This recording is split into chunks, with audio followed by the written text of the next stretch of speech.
So the Confide sound is always changing on every release, and within every song there are multiple styles going on.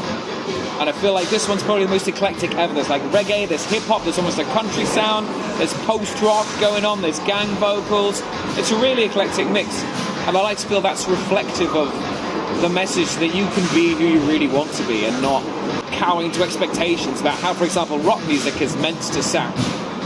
My last single, Sweet Nothings, was more aggressive, it was darker. This one's much brighter, it's bouncier. So some people might get into Confide off the back of Sweet Nothings, hear this song and go, oh, this isn't for me, unfollow. When we think back to all the big musical greats like Prince and David Bowie, and we think about Kate Bush and all these big artists, the thing they've got in common is they never stayed in one place. They never said, this is my sound, I'm just going to repeat a variation on that theme, which is very much what we got today. We all have to, whether we like it or not, we're putting out a brand into the world, right? We've got to just basically count down to that. We want to build an audience. And I like to think that in the same way that to be a man, you can be whatever you want. To be a rock artist, you can do whatever you want. And surely that's the spirit of rock and roll. It's that rebellion. And if you're rebelling against expected genre tropes. Rock music has been around for so long, guitar music has been around for so long, that because our lives are so determined by algorithms and managing in the attention economy and constantly fighting to be heard, the sort of room for creativity and doing the unexpected is not encouraged, it's not incentivized.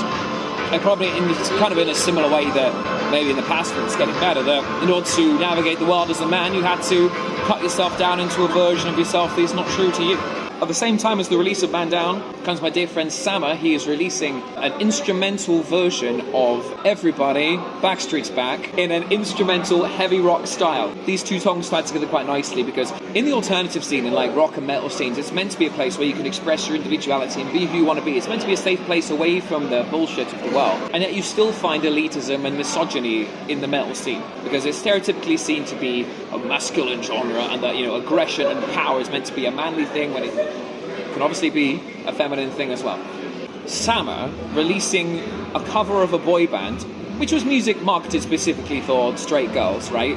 And marketing it with completely stereotypically non-masculine colours, things like pink and yellow, as it's perfect. Sammer even got lambasted on his YouTube short for wearing pink Converse and that he was like an embarrassment to the genre by some stranger on the internet who decided that a good worthwhile use of their time would be to berate a fellow musician on YouTube. And that Hannah just said that the pink Converse were gorgeous, and I agree. They were. They look cool. As I say in the song, there are so many ways you could shine. Why limit yourself to a narrow view of gender, right? And that's I'm paraphrasing Grace Petrie there. She's a singer-songwriter. It's like folky stuff.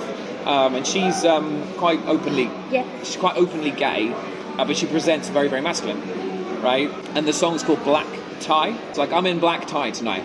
Like, when you think black tie, then you expect women to wear like posh dresses and stuff and whatever, and that's great. But like, you can also wear a suit, right? I love a woman in a suit.